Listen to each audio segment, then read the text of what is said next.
What when somebody's looking at your art, like, what do you want them to see in that? Like, is there's stories that put you into that moment? Magic. A sense of magic. In recent years of my adult life, I've tried to tap more into this childlike sense of wonder that I used to have when I was young. And I feel like our societal conditioning sort of forces that inclination out of us early on. And I've tried to tap back into my younger self to channel that sense of wonder and magic, which I feel is most accessible when you're in an astoundingly beautiful natural place. It kind of seems so much bigger than you are. If you're looking at a grand mountainscape, your problems by comparison seem small, and it lends you that sense of awe for what else is out there in the universe.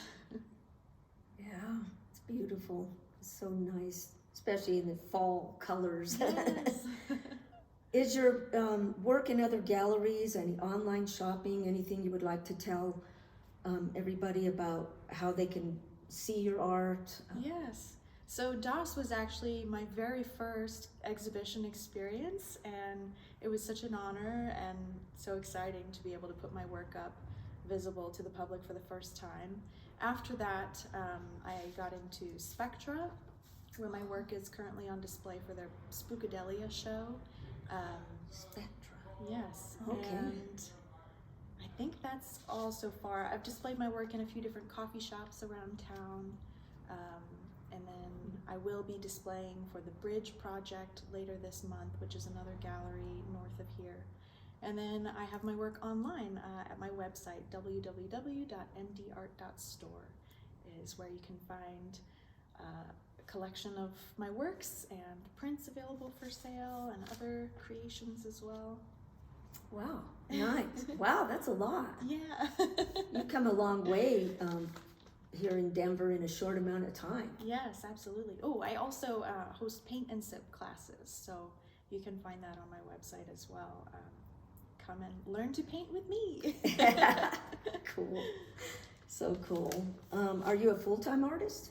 I was. It was easier to do in Wyoming where the cost of living was lower, but since moving here in just the last month, I've had to take on a couple extra jobs to supplement. It's been a bit of a struggle, but I'm hoping to one day be able to sustain solely off my art. Yeah. Wouldn't we all? Yeah, for sure. What is it about your art that makes it special and unique?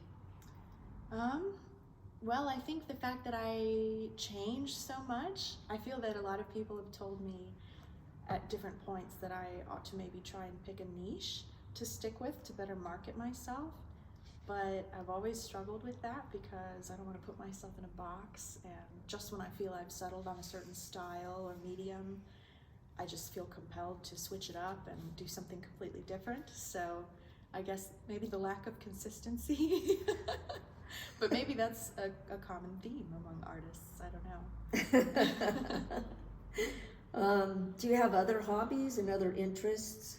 Yeah, while I was living in nature, I loved to forage edible and medicinal plants in addition to materials for my craft.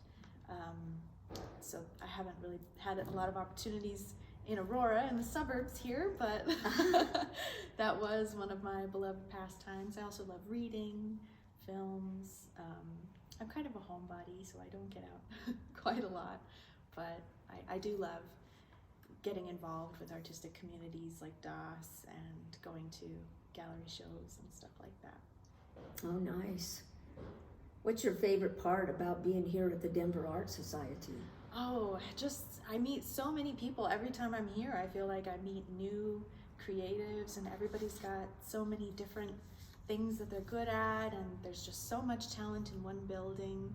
I wasn't alive in the 50s or 60s, but I feel like it harkens back to the time of the beatniks or something, where there's just all these creatives collectively together in one space. There really is. It's so inspiring. This gallery is just so overflowing with so many different things. It's truly an inspiration. Yeah, so many So much going Yes. on here. Musicians and everything, poetry, open mic nights, fashion, dance. clothing designers, dancers, Yeah. you name it, we have it.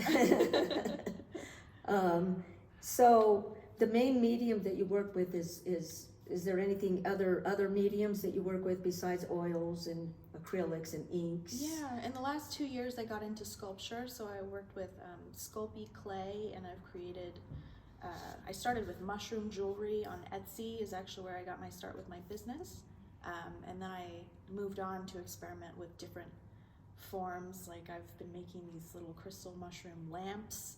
I love crystals, which are really big here as well, so that's been gratifying. And I make these little lamps out of polymer clay and crystals, and I use preserved moss. I love to involve natural materials that I forage from the wild. Wow, that's a lot like me.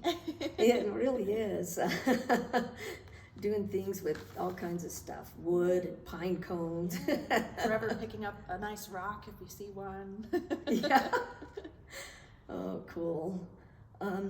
Well, is there anything that you would want anybody to know anything further that you would like to say to our audience? Just what drives you? At the moment, I'm having a bit of an existential crisis, trying to redefine my art and myself, having lived in nature so long, and now I'm in the city. So I guess just keep your eyes peeled for what I do next, because it might be very different from what I've done in the past. And thank you so much for this opportunity. Thank you for having me, Julie. Oh gosh, you're welcome. I mean, it's been a pleasure to have you, and I just want to encourage you to just keep on doing what you're doing, because you've been a big asset here at the Denver Art Society, and it's my pleasure to have you come on and tell your story. Yeah. Everybody has a different story, and how they've been inspired to do art, so that's awesome. So come on over here anytime you can. Look for us online, and we're here for you to make your life a more beautiful and colorful place. Yeah. So until next time, see you soon. Thank you so much, Monica, for coming on to 15 Minutes with Jules. Thanks, Jules.